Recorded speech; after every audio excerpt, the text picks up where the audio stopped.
Ustadz, apa hak suami terhadap HP istri? Karena banyak pertengkaran gara-gara HP.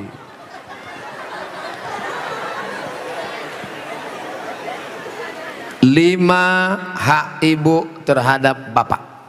Catat, ingat baik-baik. Pertama, makan. Ibu tadi sudah dikasih makan? Yang kedua, pakaian. Ibu sudah dikasih pakaian? Karena sekarang banyak perempuan yang tidak diberi pakaian oleh suaminya. Tinggi istrinya 175 tapi dikasih kain cuma 50 cm. Kurang kain. Kadang belum selesai di tempat tukang jahit sudah dia ambil. Kadang kainnya panjang, resleting belum dipasang. Pas jalan kelihatan. Ustadz kok tahu? Saya ngelihat. Ibu sudah dikasih makan, ibu sudah dikasih pakaian, ibu diberikan tempat tinggal yang layak menurut kemampuan masing-masing. Sudah? Keempat, ibu mesti diberi pendidikan. Yang ngajar ibu ngaji, bapak. Yang ngajar ibu sholat, bapak. Yang ngajar ibu akhlak, bapak. Bapak adalah guru di rumah. Dan yang kelima adalah perhatian. Maka ibu selalu diperhatikan. Dari mulai jilbabnya, dari mulai pakaiannya, termasuklah HP ibu diperhatikannya juga. Kok dari tadi sini Ustadz Somad, suatu ketika istri saya pergi kerja dan saya masuknya siang, tiba-tiba HP-nya berdering. Saya cek, rupanya mantan. Dia cari lagi di FB dan mereka sudah jalan-jalan, Pak Ustadz. Hati saya selalu galau tiap hari. Jangan-jangan dia sudah buat ini, jangan-jangan dia sudah jalan ini, jangan-jangan sudah. Bayangkan menderitanya seorang laki-laki gara-gara HP istri yang sudah macam-macam. Gara-gara apa itu? Facebook, Twitter, BBM, WhatsApp, Instagram. Oleh sebab itu jaga ini masalah HP ini, jaga baik-baik. Ah, ini Ustaz Somad gak enak, selalunya HP perempuan aja. Oke, sekarang kita balik. Bagaimana dengan HP bapak-bapak yang lebih banyak perhatiannya ke HP, yang kata-katanya merayu, menggoda? Oleh sebab itu ini mesti dijaga. Kalau tidak, duduk bersama, bapak sama ibu duduk, HP-nya buat baliho besar-besar, judulnya mau dibawa kemana hubungan ini, atau buat besar-besar, jangan ada HP di antara kita. Saya mau nanya Pak Ustadz, gimana caranya mengelola keuangan keluarga secara islami jika suami istri bekerja? Ar-rijal, lagi-lagi Al-Quran. Semuanya yang menyelesaikan masalah ini Al-Quran. Ar-rijalu qawwamuna 'alan nisa, laki-laki menjadi pemimpin bagi perempuan. Bima anfaqu min amwalihim, karena mereka mengeluarkan nafkah biaya belanja. Makanya harta warisan laki-laki dapat 2 kali bagian perempuan. Ibu kalau 25, bapak dapat 50. Ibu kalau dapat 50, bapak dapat 100. Kenapa? Karena yang menanggung biaya pernikahan mahar bapak, yang menanggung sekolah anak bapak. Sekarang ibu memang anak orang kaya, punya ruko 2, rumah batu jendela kaca, punya bapak yang sudah sakit asma 2 hari lagi meninggal. Kaya. Si bapak juga punya duit yang sama. Bapak punya duit, ibu punya duit, menikah. Apa beda duit bapak dengan duit ibu? Dalam duit bapak ada hak ibu, tapi dalam duit ibu tidak ada hak bapak.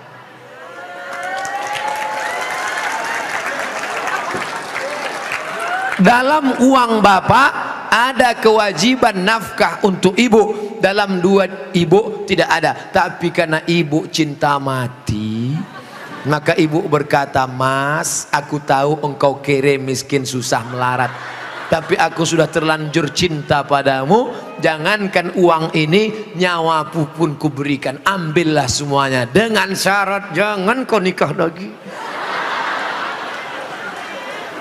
Nah, sudah jelas batasannya. Jadi kalau ada ibu punya kontrakan, PNS, pegawai, punya gaji, ibu tetap ngomong ke suami, "Mas, aku mau kirim uang ini ke anak yatim, mau biaya anak pesantren, mau kasih wakaf beras 1 karung. Tapi ibu ngomong ke bapak itu bukan minta izin, karena uang itu memang punya ibu. Ibu ngomong sebagai adab, sopan santun, tata krama, budi bahasa. Jadi bapak jangan kegeeran. Dan ibu jangan kurang ajar. Mas, ini uangku, ini kos-kosanku, ini rumahku, terserah aku. Kamu mau ikut ya? Kalau enggak, lebih dari kamu bisa aku dapatkan. Jangan, luka hatinya. Galah patah boleh disambung, kaca retak boleh direkat, hati yang sakit kemana obat akan dicari. Nah, oleh sebab itu maka jaga. Saya sudah mengeluarkan untuk biaya keluarga sebagian, sedangkan sebagiannya saya ingin membantu saudara yang kurang mampu. Tapi kadang saya suka berbohong jika untuk membantu keluarga yang memang butuh bantuan. Ini yang nulis pertanyaan bapak apa ibu? Kalau bapak sudah berikan yang 5, makan sudah, pakaian sudah, tempat tinggal sudah, pendidikan sudah, perhatian sudah, sesuai dengan urf. Wa ashiruhunna bil ma'ruf, berilah mereka pergaulan urf. Urf itu seperti layaknya. Kira-kira layaknya standar orang daerah Pondok Aren itu perempuan diberi berapa? Tidak terlalu kaya, tidak terlalu miskin, yang sedang-sedang. Kira-kira diberi berapa? Standarnya misalnya 3 juta, 5 juta. Dia beri, maka sisanya itu terserah dia untuk yang lain. Maka dia sudah menunaikan kewajiban. Urf. Pengambilan hukum ada 10. Quran, hadis, ijma', qiyas, syar'u man qablana, saddu zara'i, qaulu sahabi, istihsan, istisab, urf. Urf, tradisi, kebiasaan. Berapa yang layaknya untuk daerah Pondok Aren? Semoga Ustadz selalu dilindungi Allah, amin. Bagaimana antum menyikapi beda mazhab, khilafiyah, firqah? Bagaimana dengan ayat Allah, wa'tasimu bihablillahi jami'a, wa'tasimu, bersatulah, bihablillah, dengan tali Allah. Yang dimaksud tali Allah itu Islam, Al-Quran dan Sunnah. Adapun ijtihad ulama berbeda-beda, tapi kita di Indonesia sudah disepakati 3. Akidahnya Asy'ari, fikihnya Syafi'i, tasawufnya Sunni, Junaid al-Baghdadi dan Abu Hamid al-Ghazali. Saya ulang sekali lagi, Ahlussunnah wal Jamaah akidahnya Asy'ari, fikihnya Syafi'i, tasawufnya Sunni, Abu Hamid al-Ghazali dan Junaid al-Baghdadi. Maka kita pegang yang itu. Saya belajar di Maroko 2 tahun, mazhabnya Maliki. Maliki Ahlussunnah.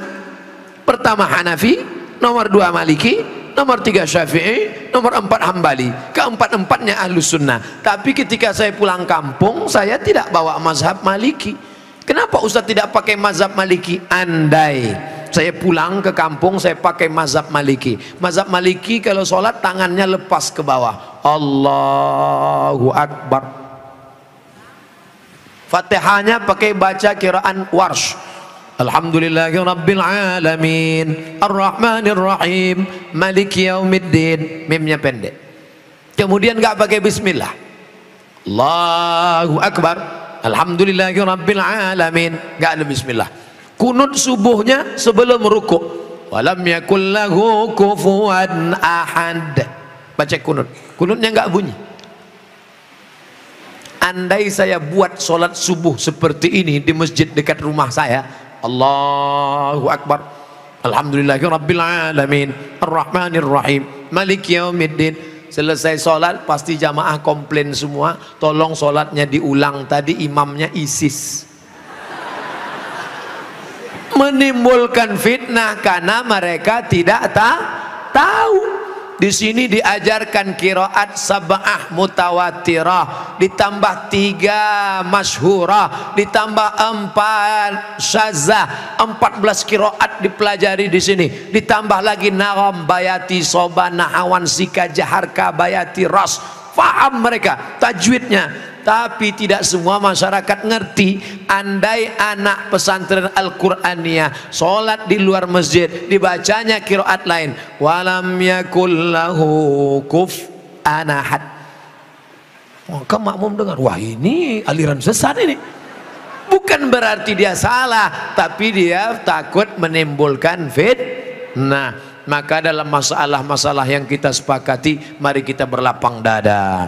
Adapun yang kita sudah berbeda, mari kita terima perbedaan selama dia masih Ahlus Sunnah wal Jamaah. Syekh Abdurrahman Sudes, Imam Masjidil Haram, selama di Makkah nggak pernah pakai bismillah jahar. Allahu Akbar. Bismillahirrahmanirrahim. Alhamdulillahi Rabbil Alamin Ar-Rahmanir-Rahim. Tapi begitu beliau jadi imam di Istiqlal, Allahu Akbar, Bismillahirrahmanirrahim. Loh, kok si Abdurrahman Sudes di Istiqlal pakai bismillah jahar? Dia tahu orang Jakarta mazhabnya Syafi'i. Mazhab Syafi'i bismillahnya jahar. Mazhab Hanafi Hambali bismillahnya sir. Bismillahirrahmanirrahim. Mazhab Maliki nggak pakai bismillah sama sekali. Ketiga mazhab ini Ahlus Sunnah wal Jamaah. Tapi kalau mayoritas masyarakatnya Syafi'i, jangan bawa mazhab lain karena khawatir memecah belah umat. Menjaga persatuan lebih diutamakan daripada mengamalkan mazhab. Begitu yang diamalkan oleh para ulama. Kan ulama mengkategorikan bid'ah ada dua, bid'ah hasanah. Pertanyaannya Ustaz, kan Rasul bersabda kullu bid'atin dhalalah, kullu bid'atin dhalalah wa kullu dhalalatin finnar. Hadis ini kata Imam Nawawi hadisnya umum, hadis umum. Tolong belikan saya ayam, tolong belikan saya ayam. Ayamnya umum, ayam penyet, ayam patah, ayam pop, ayam sungsang, ayam fried chicken, ayam panggang, ayam bakar, ayam kampung, ayam hutan. Ayam apa? Setelah di jalan dia bingung, ini ayam apa? Nelpon sekali lagi, ayam apa? Ayam pop. Maka yang pertama tadi umum dikhususkan oleh yang kedua. Begitu juga kata Imam Nawawi yang mensyarah hadis Sahih Muslim, kullu bid'atin dhalalah, semua yang bid'ah itu sesat, umum. Tapi kemudian dikhususkan oleh hadis, man sanna fil islami sunnatan hasanatan, siapa yang membuat tradisi yang baik, falahu ajruha, dia dapat pahalanya, wa ajru man amila biha, dan orang lain yang melakukannya selama tidak bertentangan dengan Quran dan Sunnah. Nah, sekarang ada orang mendefinisikan bid'ah hanya dengan 5 jari. Kalau tidak dilakukan Nabi, bid'ah. Kalau sudah bid'ah, masuk neraka. Kalau begitu pembahasannya, nanti kamu bisa memasukkan sahabat Nabi dalam neraka. Contohnya, ada sahabat Nabi yang sholat dari Isya sampai subuh ayatnya kul huwallah. Walil maghdubi alaihim waladdallin amin. Kul huwallahu ahad Allahu samad. Rakaat kedua kul huwallahu ahad Allahu samad. Rakaat berikutnya kul huwallahu ahad Allahu samad. Rakaat berikutnya kul huwallah. Itu pernah enggak dibuat Nabi? Enggak pernah. Kalau dipakai definisi, kalau enggak dibuat Nabi bid'ah, berarti sholat pakai kul huwallah dari Isya sampai subuh bid'ah, masuk neraka. Nama sahabat Nabi yang sholat begitu siapa? Qatadah bin Nu'man dalam kitab hadis Musnad Ahmad bin Hambal. Tapi perbuatan itu dibenarkan Nabi, sunnah takririyah. Oke, itu Nabi masih hidup. Bagaimana dengan Abu Hurairah? Abu Hurairah sebelum tidur malam menyimpul tali 2000 simpul tali dipakai bertasbih sebelum tidur malam. Subhanallah, subhanallah, subhanallah, subhanallah, subhanallah. Ada diajarkan Nabi, hai orang-orang beriman, sebelum kau tidur malam ambil tali jemuran, buat 2000 simpul, sebelum tidur petik 2000. Ada? Tidak ada. Jadi kalau didefinisikan, kalau tidak dibuat Nabi bid'ah, engkau sudah memasukkan sahabat Nabi ke dalam neraka, karena definisi yang singkat, yang pendek, pemiskinan. Oleh sebab itu ulama faham, sudah saya tulis lengkap dengan dalil-dalilnya, 444 halaman terkait masalah bid'ah. Tidak semudah itu saudaraku. Ada namanya Imam Ibnu Taimiyah. Imam Ibnu Taimiyah kalau selesai sholat subuh dia tidak keluar masjid, dia melihat ke atas membaca Al-Fatihah sampai terbit matahari. Bismillahirrahmanirrahim, alhamdulillah rabbil alamin, arrahmanirrahim, maliki yaumiddin, iyyaka na'budu wa iyyaka nasta'in, sampai terbit matahari. Itu tidak pernah dilakukan Nabi. Kalau dipakai definisi, kalau tidak dilakukan Nabi bid'ah, berarti Ibnu Taimiyah sudah membuat bid'ah karena membaca Al-Fatihah dari sejak sholat subuh sampai terbit matahari. Maka jangan katakan bid'ah kalau tidak dibuat Nabi bid'ah. Ini tidak betul. Yang betul adalah kalau tidak ada dalilnya bid'ah. Selama ada dalil hadis qauli, hadis fi'li, hadis takriri, perbuatan sahabat, qiyas, ijma', maka perbuatan itu tidak bid'ah. Bagaimana pandangan Ustadz dengan laki-laki yang berambut panjang? Apakah itu termasuk menyerupai perempuan? Saya belajar ke salah seorang syekh. Ketika itu ada yang nanya, "Syekh, apa betul Nabi Muhammad itu rambutnya panjang?" Maka syekh menjawab, Nabi Muhammad itu tinggalnya di gurun pasir. Gurun pasir itu cuacanya panas. Maka kalau rambutnya pendek, nanti cahaya matahari kena ke kepala, maka dia bisa pusing, panas, dehidrasi, kurang cairan. Makanya Bapak Ibu ketika di Makkah disuruh pakai topi, pakai payung supaya jangan kena panas. Nabi kepalanya ditutup dengan 3. Yang pertama rambutnya. Rambut Nabi itu dari depan panjang sampai ke belakang. Yang kedua ditutup dengan qalansuah, topi. Setelah itu ditutup dengan imamah sorban. Kalau di atas kepala dililitkan namanya imamah. Kalau diletakkan di tengkuk namanya burdah. Kalau diletakkan di kepala seperti kerudung namanya ghutrah, bukan serben. Jadi Nabi kepalanya ditutupi dengan 3. Pertama rambutnya panjang sampai ke tengkuk, dari depan ini sampai ke tengkuk segini, tebal. Yang kedua qalansuah, kain penutup. Setelah itu baru sorban. Maka kita pun, kami pun ketika kuliah dulu di Arab pakai sorban.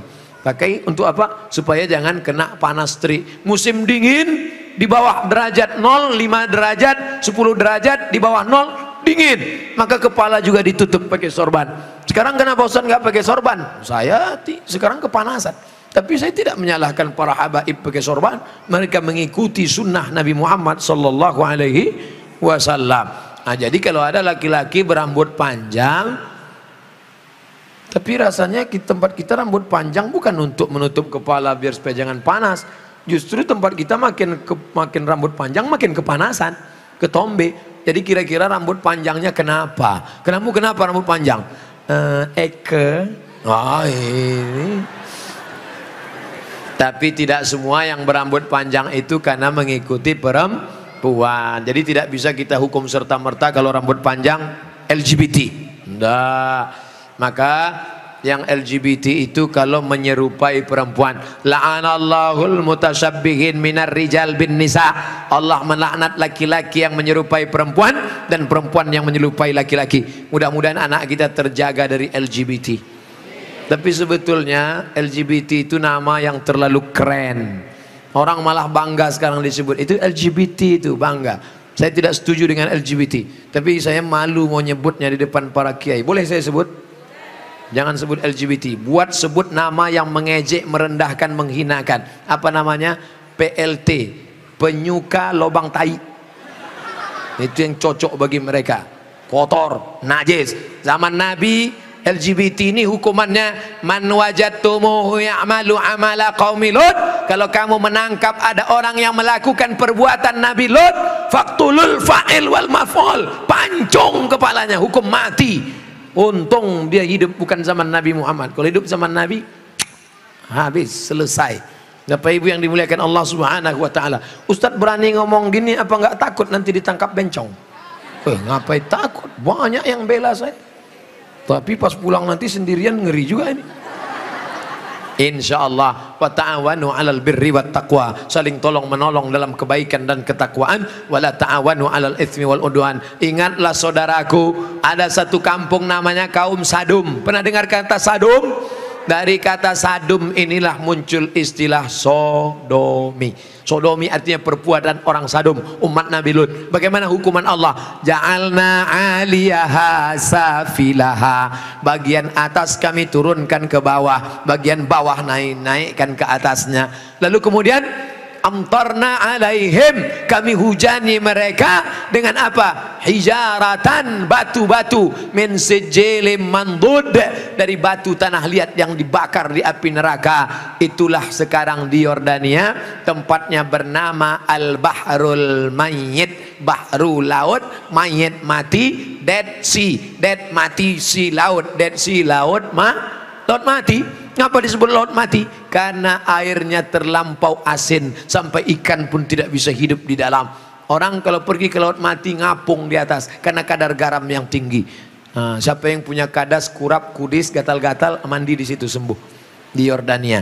Bapak Ibu yang dimuliakan Allah Subhanahu wa taala, Pompei salah satu kampung yang diisi oleh homo. Lalu kemudian datang lahar dari bukit turun ke bawah, rata dengan tanah, sampai mereka berubah menjadi patung-patung batu karena ditimpa oleh lahar. Tidak sempat merubah ekspresi wajah orang homo yang mati dalam keadaan melakukan hubungan seksual terlarang, tak sempat merubah dari wajah kesakitan dengan wajah penderitaan. Begitu yang dialami masyarakat Pompei. Oleh sebab itu kita berdakwah, mengajak bukan karena benci, tapi karena ingin menyelamatkan supaya kita selamat. La ta'murunna bil ma'ruf, ajak mereka berbuat baik. Wala tanhauna 'anil munkar, larang mereka jangan sampai melakukan perbuatan mungkar. Kalau kamu diam saja, aku tidak khawatir, kata Sayyidina Ali, aku tidak khawatir tentang betul dan batil, batil dan betul, karena dunia ini isinya betul dan batil. Yang aku khawatirkan adalah ketika kebatilan merajalela, orang yang betul diam. Karena orang betul diam, maka orang batil menyangka betul, yang betul menyangka batil, batil betul, betul batil.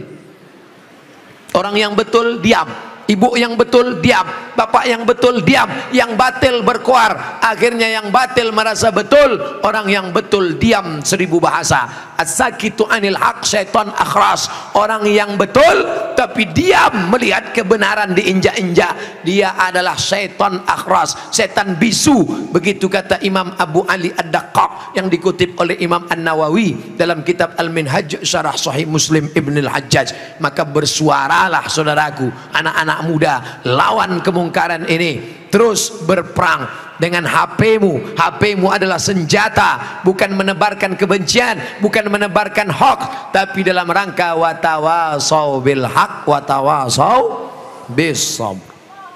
Allahu akbar. Itulah kaji kita pada malam hari ini. Tausiah sudah 60 menit, menjawab pertanyaan 30 menit. Pas setengah 11, dari jam 9, 10, setengah 11 kita lanjutkan dengan membaca doa ala hazihin niyah al-fatihah.